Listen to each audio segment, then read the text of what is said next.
The 20th of May 2022 was bound to become a historically significant day, as an intense shortwave was bound to collide with energetic tropical air over Central Europe, stirring up a dangerous cocktail of ingredients in the atmosphere.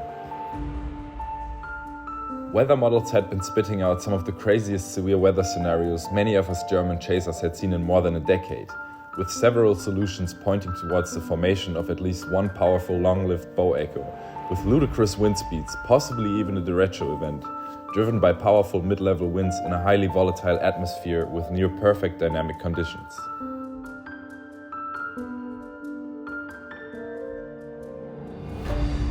With all weather models agreeing on a highly dangerous severe weather setup, a rare high risk was issued for all of central Germany by the forecasters of Estofex, a significant day lied ahead. Only one problem for me. I was in Greece, bound to arrive in Germany at around 12 p.m, maybe just in time to make it.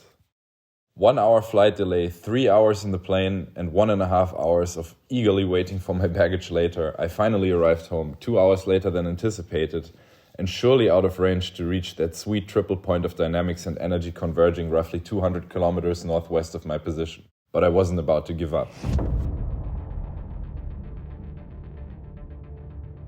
As the satellite shows, 2 massive storms had blown up in Belgium, rapidly racing eastwards. It was time for me to drop my bags at home, grab the camera and head towards Limburg, one of the few places relatively close by that always seems to provide when needed the most. And surely today was not going to be any different. Roughly an hour later, I arrived in the fields northeast of the city, awaiting the storm that displayed a beautiful hook echo on the radar. On the time-lapse you can see how the mid-level clouds are being sucked right into the storm as it prepared to pack a punch in this highly unstable atmosphere. The supercell was closing in fast, but it was nowhere to be found.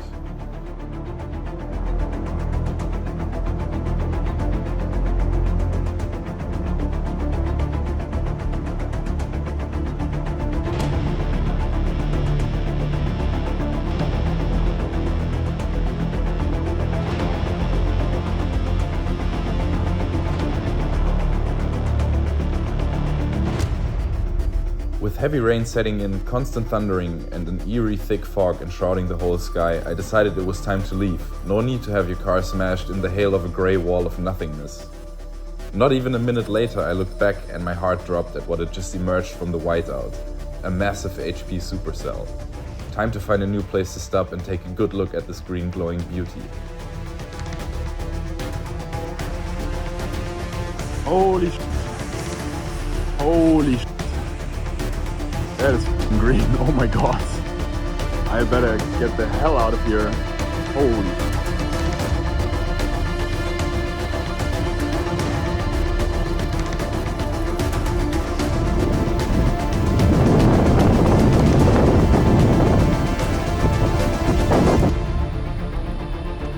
Of course I waited too long, roughly 3 minutes, petrified by this beautiful beast, and soon enough I found myself frantically looking for a place where I wouldn't instantly be shredded by flying trees.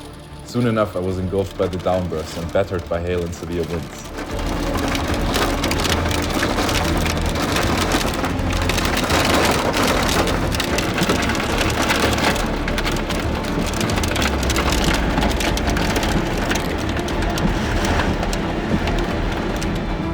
The trail of the storm was a path of destruction with dozens of trees blocking the highway and quite some flooding as well, yet this was not even comparable to the damage that occurred further north in the country, where a cyclic supercell produced multiple damaging tornadoes and sadly also injured a bunch of people during its rain-wrapped rampage through several cities. While I was trailing behind my HP supercell, the rest of my team was actually on the other side of the state, bound to enjoy the birth of this beautiful low precipitation supercell in golden light. Dynamic perfection.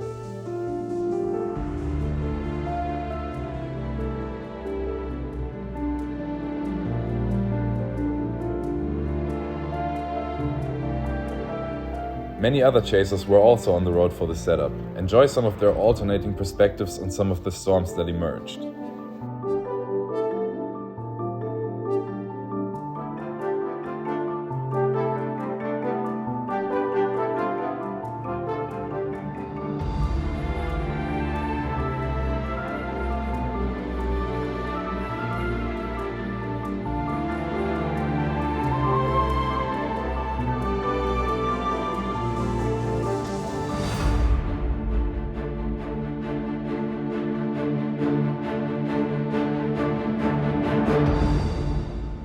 Ultimately, the Great Bow Echo luckily never formed, but the 20th of May still produced many destructive storms, many beautiful storms, and many that fit both those categories.